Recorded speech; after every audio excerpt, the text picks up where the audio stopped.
Hi, this is Joe from Beards, Blades, and Hair, and today we're reviewing Isner Miles Beard Oil. Take a look at that. So, do want to mention right off the bat that Isner Miles did send me this beard oil as a part of a beard oil, or not beard oil, a beard kit that included a bunch of stuff. I mentioned in an earlier video reviewing their beard comb that I'll be reviewing all of their products individually, and then I'll do a review of the beard kit in general. So wanted to give you a review of this one. Something that's interesting here is I think the ingredients are solid. You have grapeseed oil, sweet almond oil, jojoba oil, argan oil, and then they finish off with sandalwood oil as the scent. That's kind of the kicker, is the scent.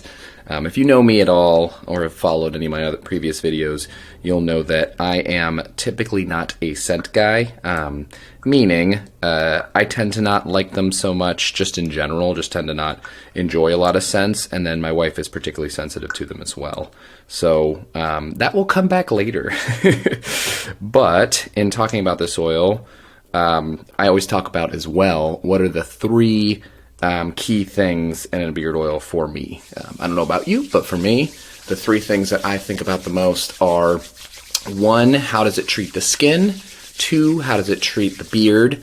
And three, how does it style? So in our case, as I put it in here, I tend to start with the skin and then work it into the beard as well. In our case, we have a winner on the first two fronts. So I think it does a really good job nourishing the skin underneath, and then also treating the beard hairs very well.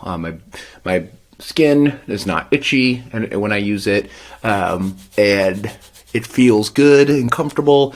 And then my beard, as far as I can tell at least, seems healthy, happy, enjoys the blend, totally. So it check plus on the first two levels there. Beard is great. Beard treats the beard hair great, and then also treats the hair great. Next level, and that what I think always, yeah, I was gonna caveat that, but always find as being the differentiator is how does it treat or how does it style? It always seems to be the differentiator for me, and I would say that it's a decent styler. So it's not the worst. I consider Shea Moisture's beard oil to be the worst styling beard oil, but it's also not the best, which I consider Mountaineer beard oil to be the best styler. It kind of falls, I would say, in the middle, right in the middle, maybe slightly below middle in my range as far as styling. And I'm going to include videos throughout the day, so you can see how the beard style stays. So we'll do several cuts here and show you midday, and then we'll also show you the end of the day how it ends up styling. But I would say it's in that mid range. It's not great, it's not bad. It's just kind of mid, as the Gen Z will say. It's mid as far as a styler. And then if you look at it compared to its price, it's kind of an interesting one too, because I don't know if you could tell based off of seeing the screen or seeing how the container, but it's actually 0.66 fluid ounces, which is kind of a weird measurement. I don't typically see beard oil measured in that way, and even if you get, they sell a 2-pack on their website, and I believe it's 1.1 ounces each, so it's a little different as far as how the sizing goes. So if you do the math, you look at Amazon today has it for, I think the price varies somewhat, but Amazon has a 5-pack of the 0.66 fluid ounces for $20. So if you do the math there, you multiply 5 times 0.66, you're at about 3 ounces, a little more. And if you say $20 a piece, on average, rather than being a little bit discounted today, you do the math on that one, it ends up being, oh boy, on the spot, a little under $7 per ounce, which is relatively inexpensive. Kind of puts you in line with something like a Mountaineer beard oil. So it's an inexpensive beard oil. So that this breezy blowing sound that you hear right now is actually the CryoCare cold brush. It's working its way through and cooling itself off. My apologies for the noise, but there's no way to get it going without letting it cool itself off first as I use my heated brush here. But I do want to say with this beard oil, one other thing to keep in mind, or kind of a the elephant in the room for it is the scent. So it's a sandalwood scent, pretty pleasant in putting it in, but it's very strong, and it also rubs off on anyone you're going to get close to. So I have a wife and daughter who I like to give kisses to. Aw, very sweet. But when I do that, my scent rubs off on them, and it stays all day.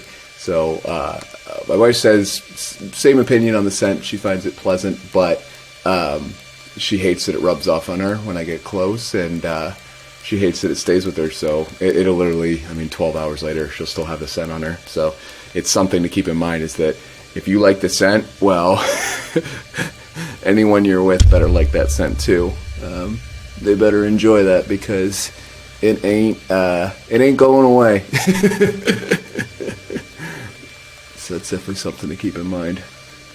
As I pull the styling in with the heated beard brush, for those of you with any familiarity, I hit with the heated beard brush, then the cold brush, and that locks in. I think that really styles it super well throughout the day. I think it ends up making it look significantly better to have it slightly straightened through this process.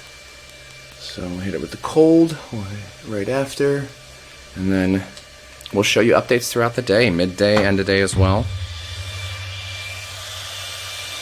Another thing that's interesting, I will drop a review on this channel, which I have not done as of the filming, but hopefully in the future I'll remember to come back and drop a link for it.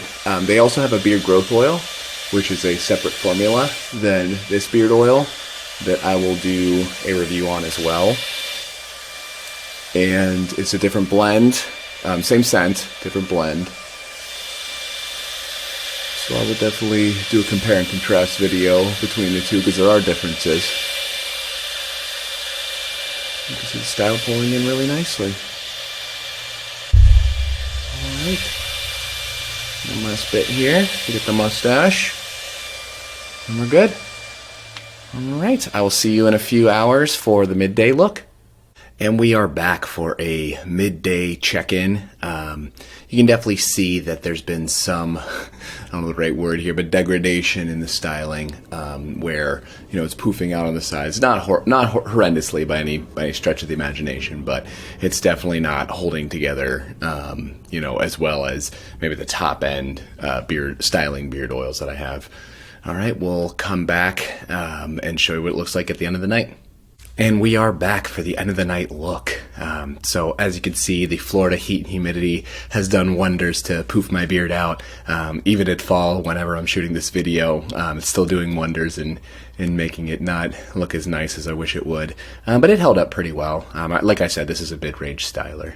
With that being said, this has been Joe from Beards, Blades, and Hair, and until next time.